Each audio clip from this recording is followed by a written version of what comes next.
I'll never question you again! Why me, Lord? Why me?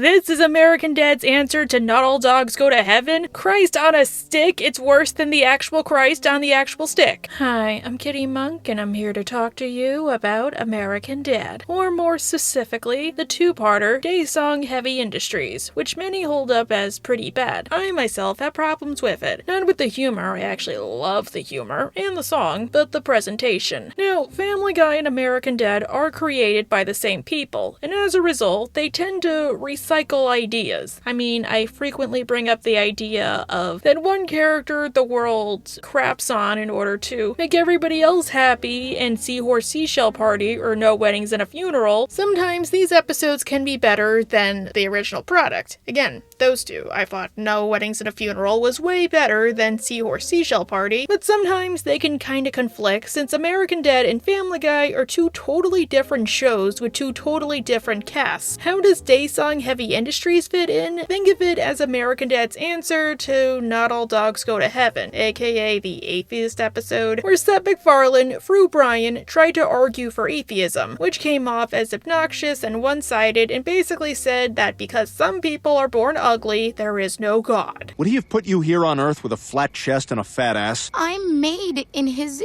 image. Really? Would he give you a smoking hot mom like Lois and then have you grow up looking like Peter? At least when South Park did it, they showed even if we got rid of religion tomorrow, we would still have conflicts and problems and wars. And hey, religion isn't just Christianity and the like. You can believe in something so hard it practically becomes a religion in all but name, like the economy or science. What made Not All Dogs Go to Heaven worse for me was that in-universe, Brian's message makes literally no sense because he has met Jesus Christ himself, God is real in universe considering episodes like If I'm Dying, I'm Lying, etc. etc. Guys, I'm just trying to say... Shut up, beast! I have dominion over you, and I command you to believe in God! I'm sorry, I just don't see any evidence. I mean, look at the Hubble telescope. So, how does American Dad fit in? Well, imagine Not All Dogs Go to Heaven got a follow-up, and they decided to ditch that to focus on a random adventure. So, let's discuss. On Easter, the Smiths are going to church, aka the whole family. Jeff and Haley don't want to go, but Stan insists. This family goes to church on Easter. End of story. Which honestly, I hate to say this, and I hate to say it how I'm gonna say it, I do kind of like. I mean, I don't think you should force people to go to church if they don't want to, but I mean, from a storytelling perspective, I like this. Many adult sitcoms will have the family go to church, even if in real life, most people don't really go to church nowadays, unless they're super devout. Even as a kid, I don't remember that many people going. Like, literally, I was the only kid in my class who went to church. Apparently, the reason for this was because when the writers of those shows were growing up, you basically went to church because it was just something you did, especially if you were a boomer writer. Like, The Simpsons writers grew up in the 40s, 50s, 60s, whereas The Simpsons aired in the 80s, so to the audience of that time, you just went to church. So I do like when shows justify why the family does keep going. That would make sense to their characters, even if you probably don't really know anybody who goes yourself. Like how the people of South Park go to church solely to make pervert priest jokes, or how in King of the Hill, Texas is stereotypically Christian, and to them, church fosters a sense of community, so everybody, including Buck Strickland, goes to church on Sunday. But yes, something you need to keep in mind is that unlike Brian, Stan is a very devout, God-fearing Christian, and a good many episodes focus on that premise. And while it was a staple of the earlier seasons, since Stan was more of a Republican stereotype, it's not something I really remember the later seasons doing, outside of the one episode where Roger keeps stopping his heart or Rapture's Delight. Even the episode where he and Francine meet the gardener who's Jesus, Stan does not know that's Jesus. You're fired, pervert! Forgive them. They know not what they do. Oh, we know what we're gonna do. We're gonna crucify you on Angie's List. All of the Smiths are totally excited to go to church on a Sunday, really early in the morning, except Roger, because he gets to go to fun church as Brother Jenkins. While the Smiths go to long church, where you likely have to shake hands with random strangers. Oh god, no. Steve himself gets to participate in an egg hunt, being the oldest kid there. Get ready to find those Easter eggs! Aren't you too old for this? You're never too old to have fun. which even that I get. Most kids I knew growing up basically stopped going after they got confirmed, since by that point, in the eyes of the church, you were an adult and you got to make your own choice about whether or not you wanted to go on Sundays. Steve really reminds me of me when I went to Sunday school because I had to go for 8 years. 8 years! Everybody else only had to go for free. And I became a God-fearing worshiper of the flying spaghetti monster, so outside of my love for VeggieTales, which is mostly based in nostalgia, it was a waste. No offense. But Stan is the type of parent who would probably force Steve to keep going even after he gets confirmed. Wait, do Episcopalians get confirmed? I grew up Catholic, I don't really know the difference. All I know is that it's the American version of the Church of England, so there. At least Haley would probably talk back to him or put up a fuss, or maybe turn into flames the second she steps into a church like Karl Rove, so I could see him only making her go on holidays like Easter or Ash Wednesday as a kind of compromise. But Steve does participate in the egg hunt, and we know from Killer Vacation and Buck Wild that Steve doesn't really play well with children who are his shoe size. So he wins by brute force. And stay down! Bow to your leader, the king of eggs! Yep, Stan and Francine are definitely his parents. Good job, Steve. Red Hat. Red Hat. Stan, who is that? If I play my cards right, a new friend. I'm sorry to bring this moment up, it doesn't really have anything to do with the episode. I'm just conflicted on whether or not to call her Carmen Sandiego or Valentino. Comment down below. For his harsh display of wrath, a sin, Steve is kicked out of Sunday school, and he must sit in the prayer closet because he got his period and he has sinful thoughts, according to Margaret. For the first time, Steve gets to attend adult services. Really? They didn't make you go? Really? You didn't have to go to adult services? Lucky. Even if he did in previous episodes and even knew his prayers, but again, that's just me in my brain. Why would I bring that up? Why would I use logic in an episode focused solely on logical thinking? For the first time, Steve thinks critically about the Bible and the stories being told and begins to lose his faith. Well, not actually lose his faith. Honestly, he never really does, I'd argue. He just loses faith in the Bible itself. Because you can still be a Christian and believe in God, but argue the stories in the Bible are just there to help guide your life and aren't meant to be taken 100% seriously. Thomas stuck his finger in Jesus' what? Am I the only one here who thinks this is totally weird? Shh, quiet, please. Come on! Is anyone actually buying this? Dude, Steve was middle schooler me if he asked more questions. Did they ever tell you that you were stubborn because you didn't tow with them and pick Joan of Arc as your patron saint because The Simpsons did an episode on her and you thought that was really cool? From the dead. And then So Jesus was like a zombie?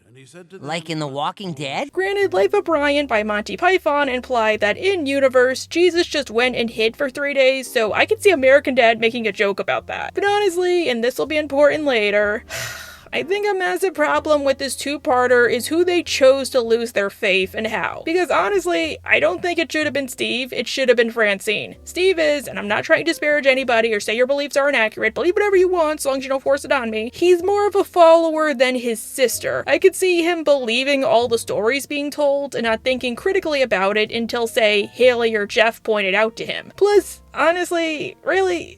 Okay, listen. In Stan of Arabia, Steve met God in the form of Angelina Jolie, and he glanced at the Rack of Infinite Wisdom, which gave him the wisdom to bring peace to the Middle East if only he didn't say God was a woman. Oh, right. But be warned, a single glance at the Rack of Infinite Wisdom could drive a man to madness.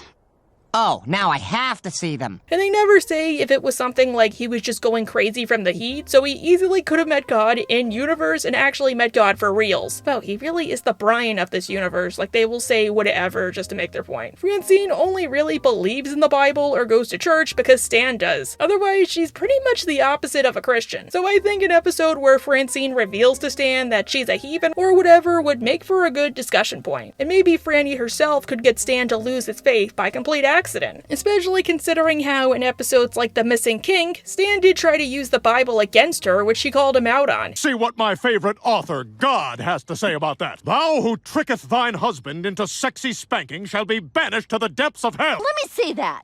Plus, some episodes mention that Franny spent a portion of her life in a Catholic orphanage where she was beaten for using her left hand. Francine would totally be one of those adults to deconstruct and question as she got older, I'd argue. Maybe she starts doing it there. I mean, there was an episode in season 1 where she questioned the idea that Roger, who she said was a pet, wouldn't go to heaven, and it made her lose her faith. So imagine if they took Roger Codger and made that a two-parter. That would be really good. At IHOP, Steve is chastised by Stan for being a heathen, because how dare he question his faith? Because honestly, this is a weird thing to say. I think if you want to, you're not a heathen for doing it. You should 100% question your faith, just because then you'll come out stronger for it. Even King of the Hill had an episode where Bobby became a Buddhist, and Hank took Bobby to their priest, and she was actually very excited and okay with it, because then Bobby could connect it to his spiritual journey. Wait, we're supposed to be on the same team here. Of course we are. Babby, do you love Jesus? With all my heart. Buddhist liar. Just saying, I feel like we interpret the Bible a different way than how the stories were apparently meant to be interpreted, and forcing your interpretation on others doesn't really help. Like the quote that apparently says being gay is a sin, supposedly in context was supposed to mean do not rape prisoners of war, which I think is a lesson we all could live with. Oh, shut up, you agnostic. Shut up, Catherine. Go back to your weekly Bible study with Bubble. But yeah, of course they're in an IHOP on Sunday, and Stan would totally definitely be that jerk who comes in and wrecks the place and leaves no tip, because it's Sunday and he just got out of church. Now I can spend my time focusing on things I enjoy, like complaining about the terrible service. What? This place sucks. Apologies to the Sunday servers, I hear those people suck. To Steve, the Bible can't possibly be real. To him, it's just a bunch of crazy folk tales. Stan doubts him, but as it turns out, Stan himself never actually read the Bible to know if it was factual. Dad, have you ever, actually read the Bible? Why would I? That's what the talking guy at church does.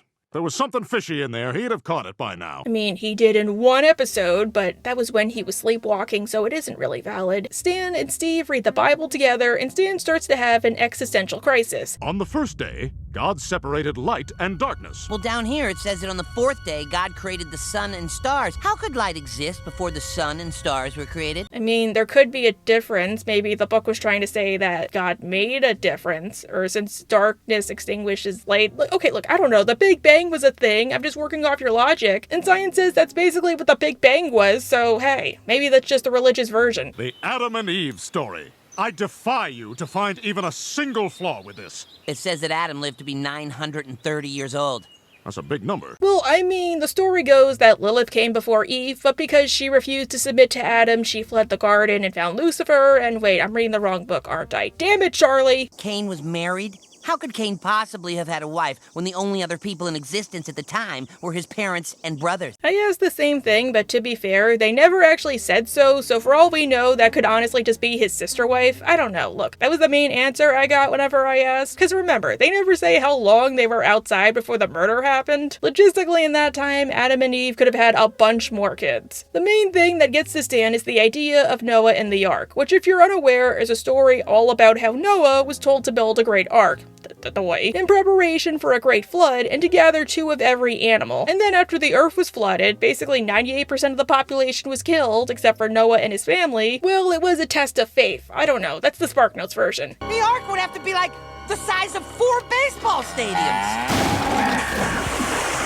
No boat's that big! I'm drowning! I'm drowning in your logic!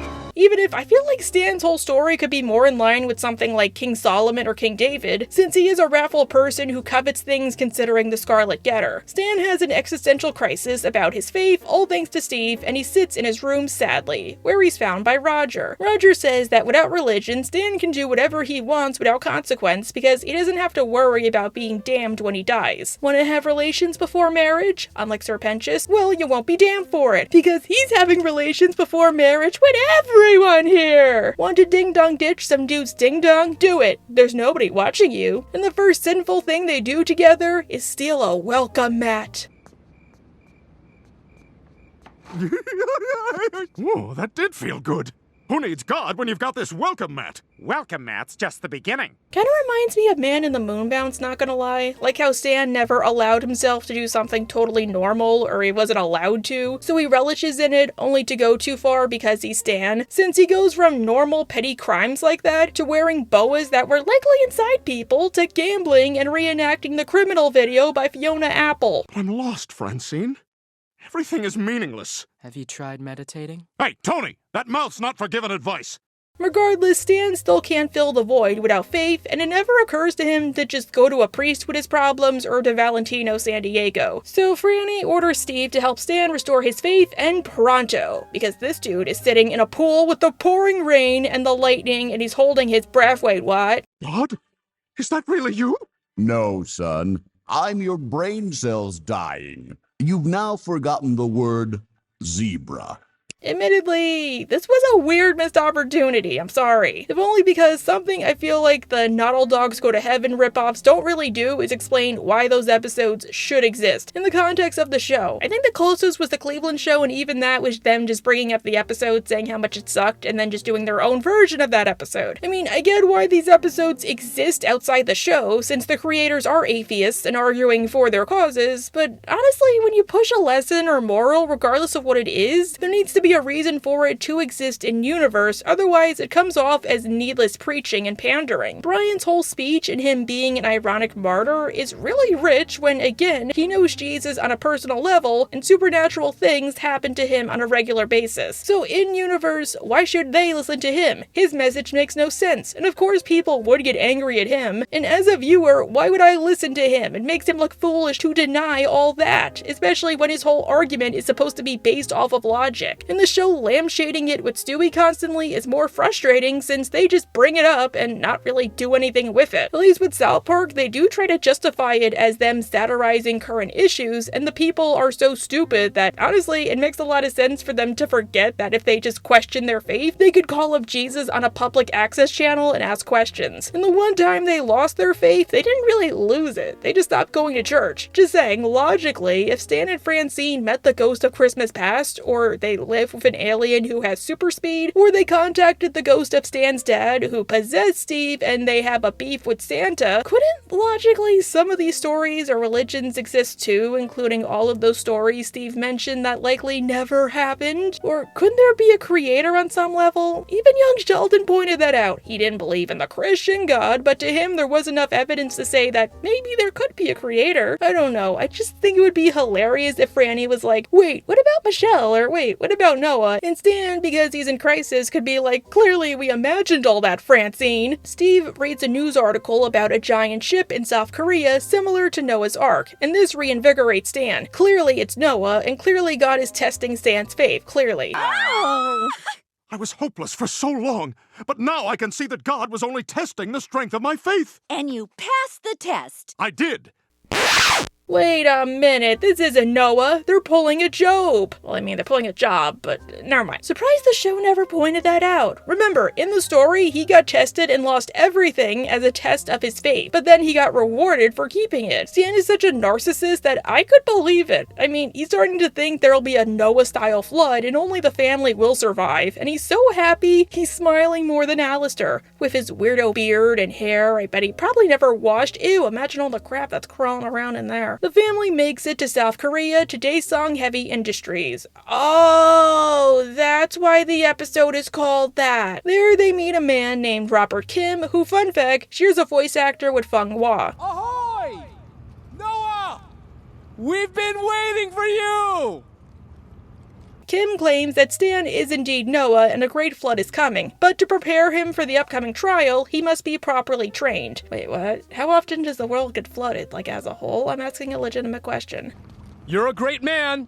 Don't worry, we know he's not a great man. And of course, this isn't the Ark. But you just... And he... As it turns out, Stan has a Noah complex, aka he and a bunch of smugs have a condition that makes them think that they're Noah and they will be the savior of mankind. Daesong builds a lot of big ships, and each time we do, it attracts people who have what is known as a Noah complex. Lunatics like your father can be a big nuisance. Oh, they're ripping off that episode of The Simpsons with Sacha Baron Cohen and his horrible impression that went on for too long that I cannot respect, unlike Ali G. In that episode where Homer predicted the apocalypse and nobody believed him, so he was the only one who got saved. Oh my god, I have 2 nickels. Stan goes for the Noah experience with a bunch of other dudes, and he starts to question it, because in reality it clearly was a test to weed out the less effective Noahs. I mean, sure, the animatronics were incredible. Yes, I had the time of my life. And without question, these are top-quality items. Things I'm going to keep forever. I could buy that. Again, Stan is pretty narcissistic and uses religion to justify his whims, like his vanilla bedtime routine, when really Noah would be quite humble and God-fearing. Stan insists that the flood is happening like now, and they need to be on the ark for when it does happen, but the family disagrees. But Stan doesn't care. He's going crazy, he's crashing out, he is Bible-thumping to Noah songs sung by child choirs, he throws the crew off into the water, and he even throws Klaus into the sea because, according to the logic of the Bible, fish were not allowed, even if they're animals. There were never fish aboard the ark. They stay down in the water. No! No! You dipped our sharks in there! Wait, I thought that if Klaus went into seawater, he would, die or something. Seriously, why can't we eat fish on Fridays? They are still animals, and therefore they still count as meat. American Dad should do an episode on that, because that is discriminatory against an entire species. I want to eat Klaus now. The ark in question is a ship full of liquefied natural gas. I don't know how they work, I'll just roll with it. Steve, this must be your room. Dad, this is a tank for liquefied natural gas. And would you look at those vaulted ceilings? Perfect for all your Cheryl Teagues posters. Wow, so is Stan imagining all of this? But what's weird is not only is the ship full of natural gas, but 2 of every animal. Okay, here's the animals, but still no master bedroom. 2 of every animal? This manifest says these animals are from the Busan Zoo, being transported to the National Zoo of Malaysia. Even that is weird. Why would a zoo use a natural gas ship to transport animals? Too coincidental. They hear some thunder booming, and Stan says it's a sign that the great storm is coming and they must set sail. The family is freaking out because it's a lot of coincidences lining up, but they refuse to admit that maybe, just maybe, Stan was right this one time. I mean, no offense, dudes. It's not like, screw it, you know where this is going. Steve actually puts his idea of logic aside and trusts in Stan enough to follow his lead, because that's what true faith is, believing in something with no evidence. Since while he might not believe in the Bible, he does believe in Stan, which touches Francine. I've seen one miracle today. You've given Steve some faith. That's enough to make me stay. Plus, I'd like to pet the alpaca I saw. Aww. Whereas Haley, it takes a tsunami, a gianter storm, and a lack of electricity for her to agree. I'll see you when the police haul you in.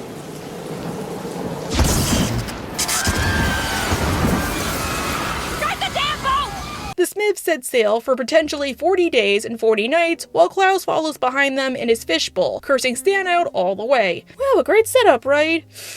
Well, here comes a problem. It's great, right? Well, they never really follow up on any of this. None of it. Well, almost none of it. Let's say maybe 98% of it. They follow enough of it that it's technically a 2-parter, but for all intents and purposes, it's basically a separate episode with a flimsy connection to the first one. I hate to say it, you didn't really need to watch part 1 to get it or understand it or have a greater payoff for it, the same way you would have with Stan of Arabia. And that really hurts. Let's start with the setup itself. See, in part 1, Franny says that the ark they're riding is basically a time bomb full of natural gas, whereas Stan says that per the story in the Bible, they must survive for 40 days and 40 nights, which means they'd have to survive 40 days and 40 nights on an ark with a bunch of animals they would need to tend to and take care of, while also making sure the ship doesn't explode or anything, which would be a good setup and it would be pretty suspenseful. Do the Smiths survive? Do the animals survive? Do they make it to 40 days? But by not even the end of Act 1, the ship just explodes because everybody is too busy paying attention to Roger's Kathy Lee Gifford routine to actually pay attention to the temperature gauge. I wish I died in the flood. Steve, obviously we all wish we were dead. What is everyone complaining about? This boat is the best! Don't you think all your friends would love to be here with you? Which, I do think the ship exploding should eventually happen, but not that early on. But think about it this way. As Steve points out, the idea of Noah is crazy in biblical times. Imagine how different it would be nowadays with cell phones and technology. How much would change? Would that make their job easier or harder? I mean, Haley did say in the hurricane episode that she and Jeff wanted to stay behind to help protect the animals at the zoo because it was a flood zone. Now she would kind of get her wish. But no. The ship explodes and the Smiths are diverged into several separate plot points. Stan and Francine fall off the ship and get knocked out by barrels and end up on Flute Island, in a parody of those Survivor-type escapist fantasy dramas, while Jeff and Haley end up at sea and potentially drowning in a Jack and Rose-esque type fantasy, but we'll get back to them soon. Whereas Steve and Roger end up on a boat with a potential setup mirroring Life of Pi, but with a wolf, when honestly that whole story again was about faith. Do you believe the story that Pi ended up with a tiger, or do you believe the story that it was really tragic and he had to survive with his mother's corpse for a bunch of days? I thought you were supposed to be some sort of survivalist. I am. And not one of those fake survivalists. Oh god, are they gonna start bashing on agnostics? Because I've been told a bunch of crap in real life, kind of like what Pi says, and I've always had to roll my eyes, since that's a huge misunderstanding of our beliefs. Come on. It's like telling a bi person they aren't actually bi, they're just confused. At least South Park included my favorite soda flavor, but honestly, yeah, I hate to say it, these are super disconnected from the main plot too, and have little to do with what was set up in Part 1. See, Part 1 implied the apocalypse was coming, and the Smiths were going to be the only people left, or a handful of survivors, because I could buy a scenario like the one at the end of the 200 where some people did survive who weren't the Smiths. After all, the premise is basically Noah's Ark in modern day, but most of these plot lines don't deal with what was set up in Part 1. I think the only one is really Stan and Francine on the island, since you can argue that to some degree it's like Adam and Eve, two innocent people with little to no clothing, bound together and curious and falling in love. But everybody else? No, nothing. Plus, if they wanted to include religion, maybe have an animal on the island tempt them, like the serpent in the Bible. Episode 1 set up that Steve was starting to question his faith, but it got reaffirmed when he saw Stan take control as Noah. Episode 2, none of that. When again, I said, there's a Life of Pi parody right there. Maybe have Steve start to doubt his faith again, but then he gets rewarded in the end for keeping it. Roger in Part 1 said that without religion, you were free to do anything and everything, and yet he does nothing of substance in Part 2 beyond his song, which he would probably do in any other episode. Haley in Part 1 was a committed atheist, but was willing to follow Stan's lead because what was the other alternative? Here, the ship explodes too early, so we can't really focus on the possibility of Haley questioning her own faith as an atheist, which I think would be an equally good premise, kind of like a reverse not all dogs go to heaven. Maybe like her brother, she could be lost at sea and see God or Jesus or whatever, or have a vision, where Jeff sees him and becomes a prophet. I mean, the Book of Fisher was a thing. See, a reason I bring this up is because with a two-parter, you should develop a good story in Part 1. Part 1 should introduce potential plot points and threads that ultimately pay off in Part 2. A good example of this is in Stan of Arabia. Each of the Smiths had developed potential plot points. Stan wanting a wife who had less autonomy, and he got that with Thundercat, or Steve wanting to be treated like a grown-up. Part 1 nourished them, left them all on cliffhangers so we'd want to come back to see what would happen, and then Part 2 delivered. The only exception I feel was Roger wanting alcohol, since it was just an excuse to get him to the Sultan's bedroom so he could save the Smiths at the end, but I feel the plot of him trying to get out of sleeping with his new husband by telling him about American television is so hilarious that honestly I can move past it. Okay, I'll tell you the tale, but it could take a while. And when you are done, we will make the beast with 2 backs. I can't believe you have to pay for wives. You're such a charmer. And then when he realizes that the dude actually has a good package, I presume, he's totally willing to just get it over with. With Daesong, one reason I was excited about this is because, besides Stan of Arabia, American Dad doesn't really do two-parters, or even double-length episodes. They might have storylines, but not done in one episode, completed in the next. And a lot of American Dad episodes, I feel, could have been really great two-parters. Outside of 300, which I already covered, the biggest one for me is Rapture's Delight. Again, another episode focused on faith, since I would have loved a world where we see how things were different with the Antichrist. The setup would ultimately pay off, and we would have 7 years worth of material to cover. Plus, I wanted to see what Haley's personal heaven looked like, okay? I mean, we got to see Steve and his, it's only fair, but despite my criticisms, I will say that on its own, Daesong Part 2 is a pretty okay episode. Not the best, but not the worst. I mean, I'm probably not gonna actively seek it out on Hulu, but if I'm at a con in a hotel and it's on TV, I'll totally watch it. It's just that as a two-parter, it feels like a major letdown. Like they were building up to something great and cool, and then they realized, oh crap, we wrote ourselves into a corner, and they just figured, screw it, who cares? I do.